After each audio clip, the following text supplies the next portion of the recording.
दोस्तों आज मैं बात करने वाला हूं जो लखनऊ यूनिवर्सिटी के छात्र हैं और बीए फोर्थ सेमेस्टर में पहुंच गए हैं और फोर्थ सेमेस्टर में उनका इंग्लिश का सिलेबस क्या रहेगा, मैं इसके बारे में डिस्कस करने वाला हूं। तो जो फोर्थ सेमेस्टर में स्टूडेंट्स हमारे पहुंच चुके हैं और लखनऊ यूनिवर्सिटी से हैं और बीए कर रहे हैं, उनको जो पेपर 7th है उसमें ड्रामा पढ़ना पड़ेगा और ड्रामा इनके 4 ड्रामे इनको पढ़ना है कम से कम थ्योरी में। और पेपर एमसीक्यू टाइप का आएगा, क्वेश्चन पूछे जाएंगे, ऑब्जेक्टिव 4 होंगे और 1 क्वेश्चन पूछा जाएगा। ठीक है, तो डिटेल से पूरी स्टडी करना है। हेनरिक एब्सन के द्वारा लिखा गया अ डॉल्स हाउस, एक तो उनको ये ड्रामा पढ़ना पड़ेगा। यूनिट फर्स्ट में एक ड्रामा हो गया और यूनिट सेकंड में उनको ड्रामा पढ़ना पड़ेगा जॉर्ज बर्नार्ड शॉ का कैंडिडा, उनको कैंडिडा स्टडी करनी पड़ेगी। जॉर्ज बर्नार्ड शॉ के द्वारा लिखा गया है कैंडिडा। और अगर हम बात करें थर्ड सेमेस्टर की, तो उनको थर्ड सेमेस्टर में स्टडी करनी पड़ेगी राइडर्स टू सी, और जो कि लिखा गया है जेएम संगे के द्वारा लिखा गया है राइडर्स टू सी। ये इनका थर्ड यूनिट होगा और ये थर्ड ड्रामा है। और इसी तरीके से अगर हम यूनिट 4 की बात करें तो यूनिट 4 में अ मैरिज प्रपोजल उनको ड्रामा पढ़ना पड़ेगा जो एंटन चेखोव के द्वारा लिखा गया है। तो इस तरीके से इनको 4 ड्रामे स्टडी करने हैं। कितने स्टडी करने हैं? 4 ड्रामे।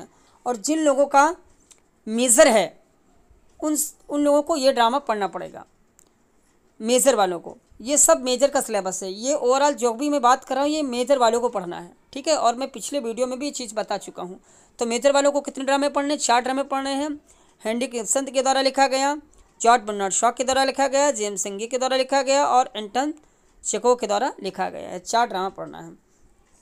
और इसी क्रम में अगर हम थोड़ा सा आगे बढ़ते हैं तो ये देखते हैं पेपर, ये भी पेपर नंबर 8 है, पेपर नंबर 8 रहेगा ये। और ये भी प्रोज का पोर्शन है, ये भी ऑब्जेक्टिव टाइप का आएगा। और ये जो भी माइनर स्टूडेंट हैं, ये माइनर वालों के लिए है और मेजर वालों को तो पढ़ना है ही। ठीक है, तो माइनर मेजर दोनों को ये पढ़ना है। स्पेशली ये दोनों के लिए है, माइनर और मेजर के लिए। बट जो माइनर स्टूडेंट हैं उनको केवल यही पेपर पढ़ना है, उनको और कोई पेपर नहीं पढ़ना है। तो इसमें भी यूनिट की अगर बात करें तो इसमें 5 यूनिट्स दी गई हैं। यूनिट फर्स्ट दी गई है, यूनिट सेकंड दी गई है और यूनिट थर्ड दी गई है, यूनिट 4 दी गई है।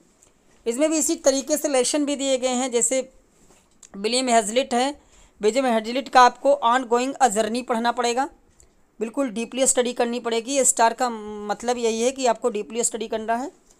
और अगर अगला चैप्टर हम देखें तो आर.एल. स्टीवेंसन, जिनको हम रॉबर्ट लुइस स्टीवेंसन भी कह सकते हैं, ठीक है, उनके द्वारा लिखा गया है एन एपोलॉजी फॉर एडलस, ये चैप्टर उनको स्टडी करना पड़ेगा। तो इस तरीके से यूनिट फर्स्ट हो गया आपका।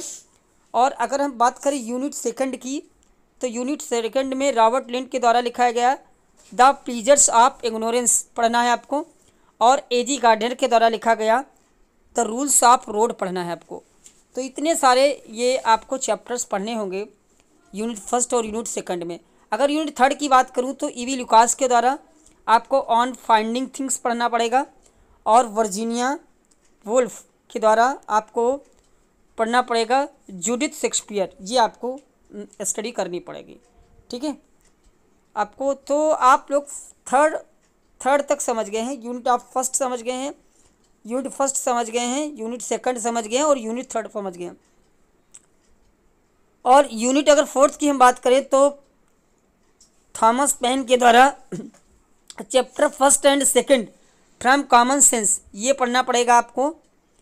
और अगर इसी में सेकंड चैप्टर की बात करें तो जवाहरलाल नेहरू के द्वारा the light has gone out of our lives, ये आपको पढ़ना पड़ेगा। ये सारा का सारा होल सिलेबस माइनर वालों को पढ़ना है। तो माइनर वालों को कितने यूनिट पढ़ना पड़ेगा? माइनर वालों को आपको जो भी माइनर के स्टूडेंट हैं उनको रोज का पोर्शन पढ़ना है, पहली चीज़।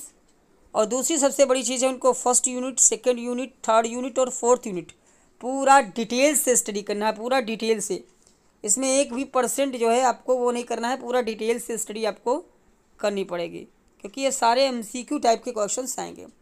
आई होप आपको बेहतर तरीके से सारी चीज़ें समझ में आ गई होंगी। और अभी तक वीडियो को आपने लाइक नहीं किया है तो लाइक कर दीजिए। अगर मेरे चैनल को सब्सक्राइब नहीं किया है तो सब्सक्राइब कर दीजिए।